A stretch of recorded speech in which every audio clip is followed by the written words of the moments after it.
ইসলাম ছাড়া আর কোন ধর্মই যদি আল্লাহর কাছে গ্রহণযোগ্য না হয়, তাহলে অন্যদের ধর্ম পালনের স্বাধীনতা দিতে হবে কেন?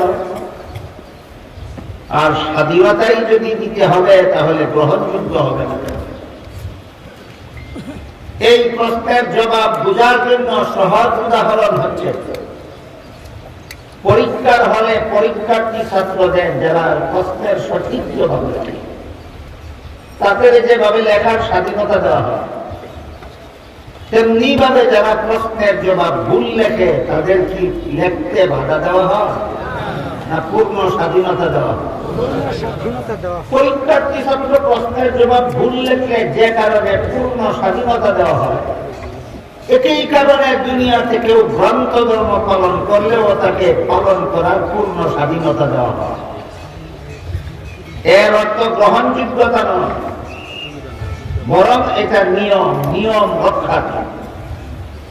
তাই কোন পরীক্ষার্থী ছাত্র যদি এই সুযোগে ইচ্ছা মতো প্রশ্নের জবাব ভুল লেখে, তাহলে যেভাবে তার কপালে ঘোড়ার দিন ছাড়া আর কিছু নাই, ঠিক তেমনি ভাবে এই সুযোগে যদি দুনিয়াতে কেউ ইসলাম ছাড়া আর কোন ধর্ম পালন করে, তার কপালেও আখিরাতে জাহান্নাম ছাড়া আর কিছু নাই। পরীক্ষার হলে বসে ভুল লেখলে বাধা দেওয়া যাবে না, ইচ্ছা মতো লেখতে দাও, ঘোড়ার ডিম পাবে। দুনিয়াতে যদি কেউ ভিন্ন ধর্ম পালন করে, ইচ্ছা মতে পালন করতে দাও, পরকালে জাহান্নাম। কাজেই সমস্ত নবীর প্রচারিত ধর্ম যেহেতু ইসলাম, এই জন্য আল্লাহ বলেছেন ইসলাম ছাড়া আর কোন ধর্ম যারা পালন করে তাদের ধর্ম গ্রহণযোগ্য হবে না, কারণ এরা কোন নবীর অনুসারী নয়। কিন্তু মুহাম্মদুর রাসূলুল্লাহ সাল্লাল্লাহু আলাইহি ওয়াসাল্লামের যুগে অনেক লোক এমন ছিল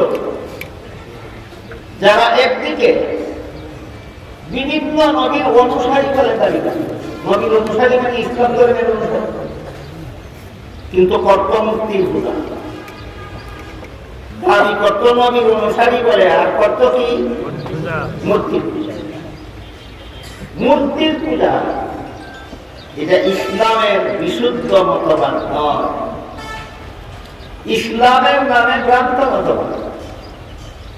নবীর অনুসারী দাবি করার মানে হলো নিজের ধর্মকে ইসলাম দাবি করা, আর মূর্তি পূজায় বিশ্বাসী হওয়ার মানে হলো ভ্রান্ত মতবাদ। এই ধরনের ইসলামের নামে ভ্রান্ত মতবাদীদের প্রতিবাদ করে আল্লাহ সূরা সূরা 13 নম্বর আয়াতে বলেছেন, হাকিমুদ্দিন, তোমরা ইসলামের বিশুদ্ধ মতবাদে অটল থাকো, ইসলামের নামে ভ্রান্ত মতবাদ পোষণ করো।